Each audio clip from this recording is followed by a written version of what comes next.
Alright, so I'm back.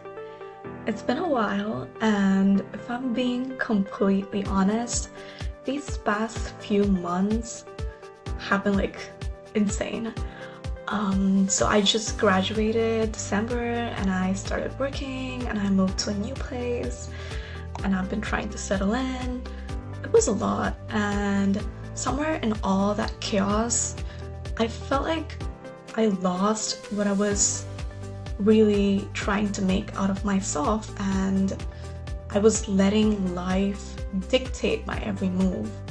It felt like I was just reacting to life instead of creating it. I wanted to keep posting, keep growing, but everything was so new and it was uncomfortable, and I realized this is exactly what we need to talk about: discomfort. Because if there's one thing I've learned, it's that every big moment of growth in life is on the other side of discomfort. I'll say that again. Every big moment of growth in life is on the other side of discomfort. You know that feeling when you want to do something, you want to start a new habit, speak up in a meeting, go after a big goal, but the second you try, your brain's like, nope, I'm back now. No, I'm done. No. This feels weird. I'm just gonna go back to what I was doing. What's the harm, right?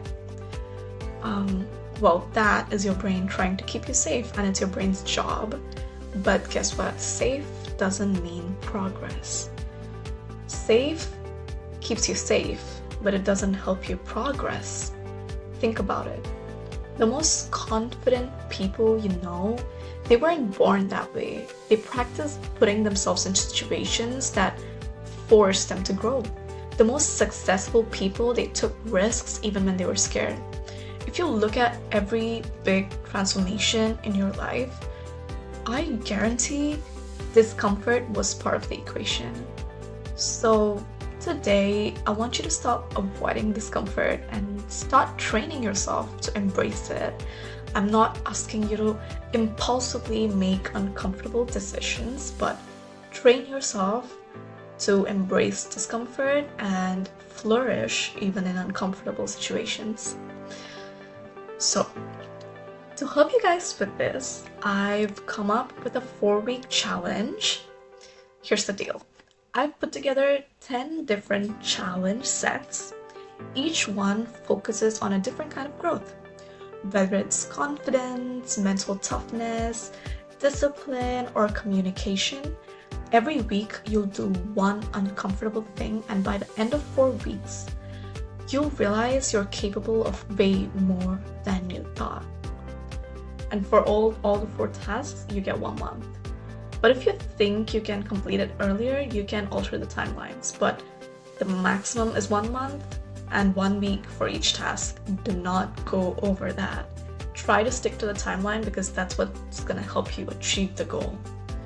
Alright, you can pick any of these sets, whatever you think you feel like you need to accomplish right now. Pick one out of it. Or if you want to combine sets and do it too, that's alright. Whatever you want to do, pick any you want, alright? Okay. Let's look at these sets. What do you think makes you the most nervous? That's probably the one you need to be picking. So let's start with that, yeah. For me, just to explain one of these sets, I would say the one that makes me most uncomfortable is becoming more fearless and decisive. So I've had this issue with making decisions fast in the past. I used to take a lot of time and overthink a lot about making every single decision in my life. It could be just simply buying a set of pajamas, and I would take 2 months to make a decision on that.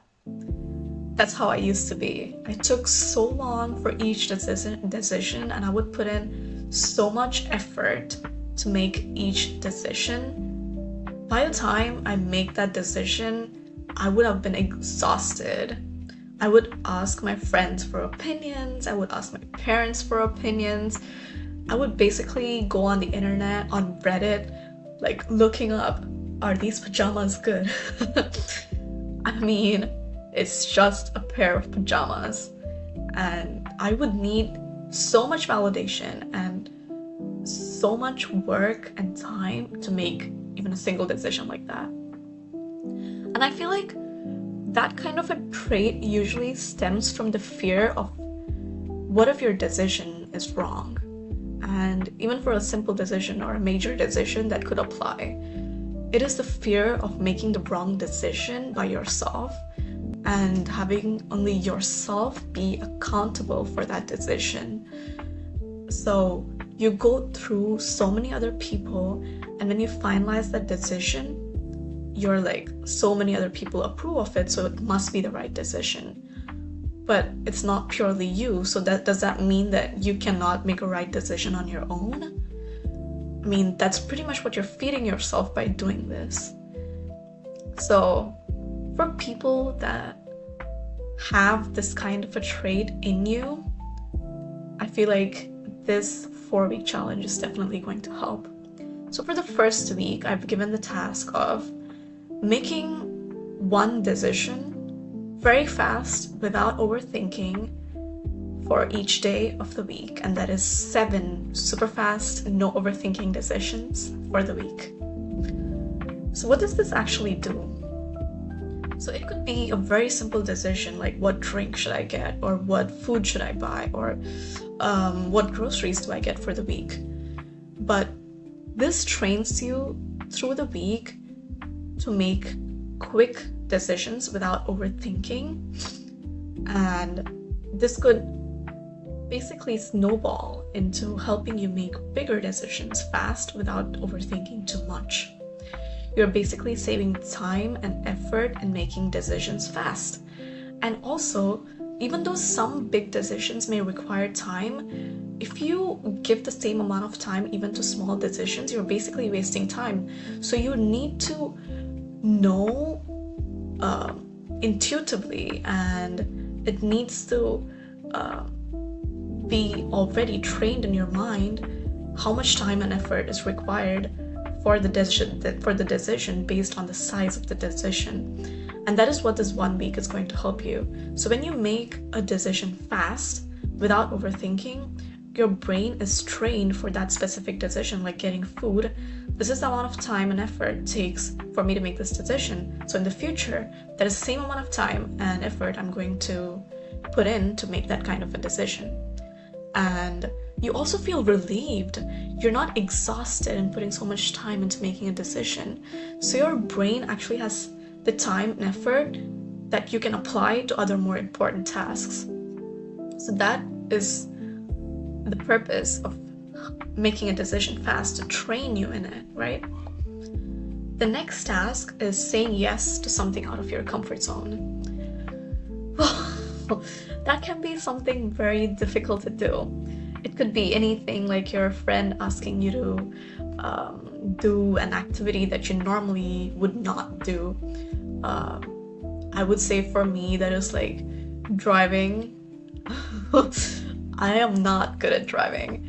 So if my friend asks me to drive by myself, I'm going to run in the opposite direction. So saying yes to something out of your comfort zone. How does that exactly help you become fearless and decisive?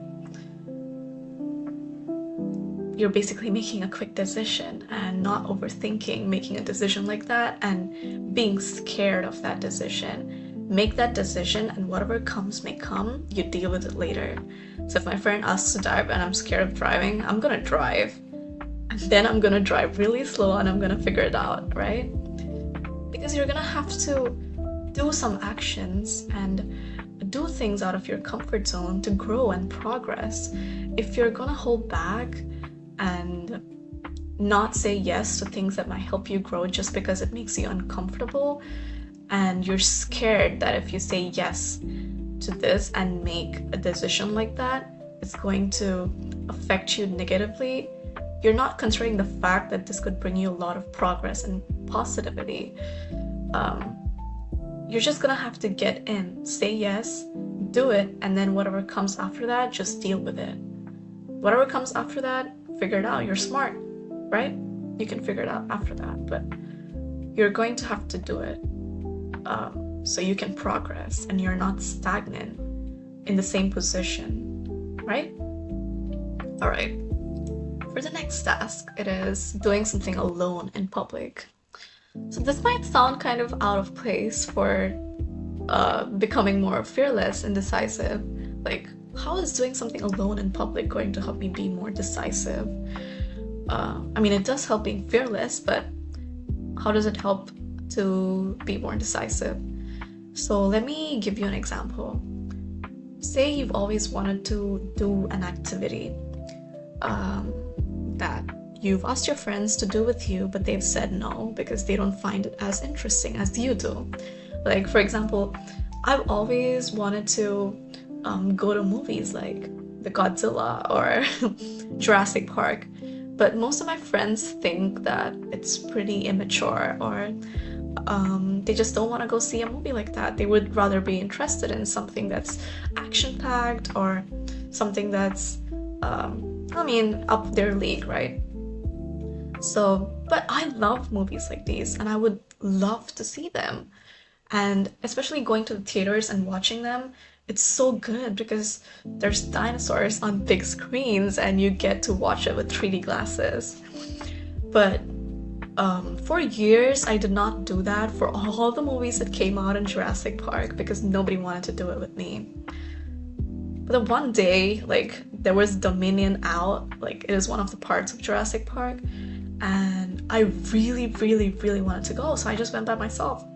I was like, you guys, that was the best day of my life. I went by myself, got my own box of popcorn, and I was watching Jurassic Park in the first seat in the theater, wearing my 3D glasses. And it was very happy, and I'm so glad I did that.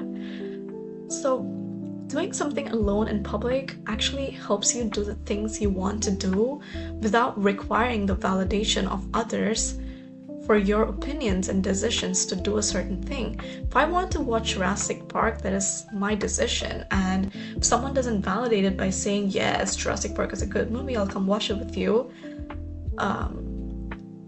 you're still gonna do it because it's something you like. You don't need someone to validate your decision or your choice or your opinion. Just do what you want to do, even if it's by yourself.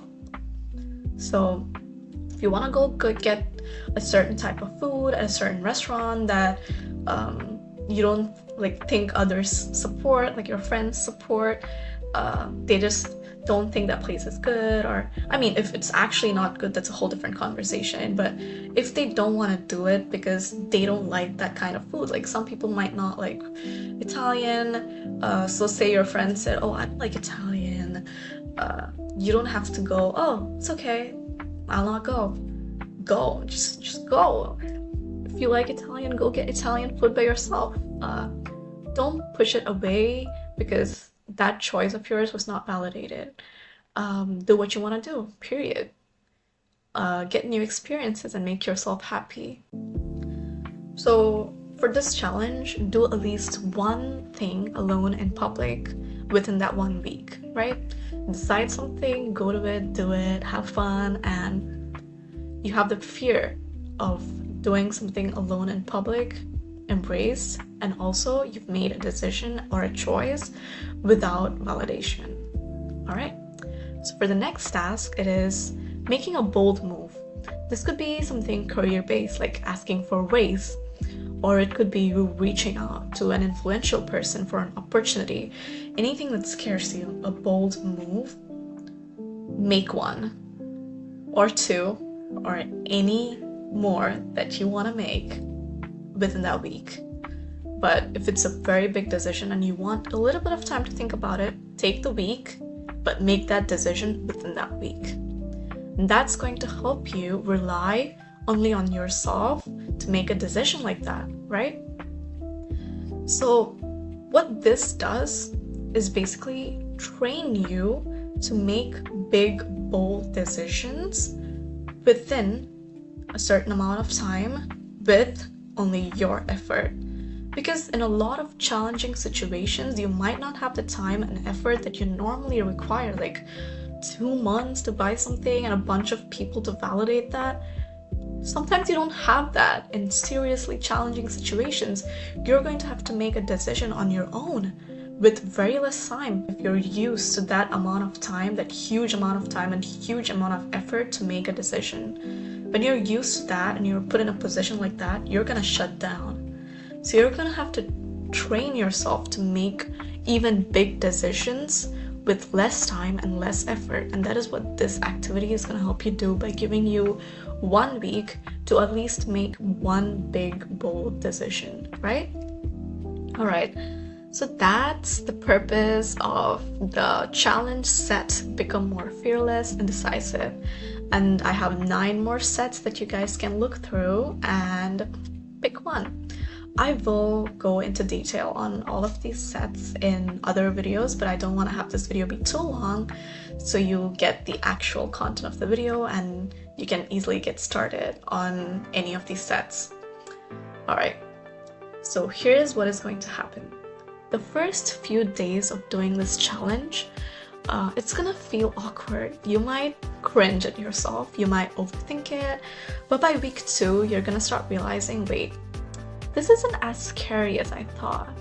By week 3, you're not even thinking about it anymore. By week 4, you've literally rewired your brain to handle discomfort like a pro. And maybe if not like a pro, you can still handle discomfort at a really good level. And that is how you change your life. Not by waiting until you feel ready, but by getting uncomfortable until ready becomes irrelevant. If you look at this concept of waiting until you feel ready, it makes no sense, because if you wait to start your journey until you feel ready, that's stupid, because time runs. Time is not waiting for you.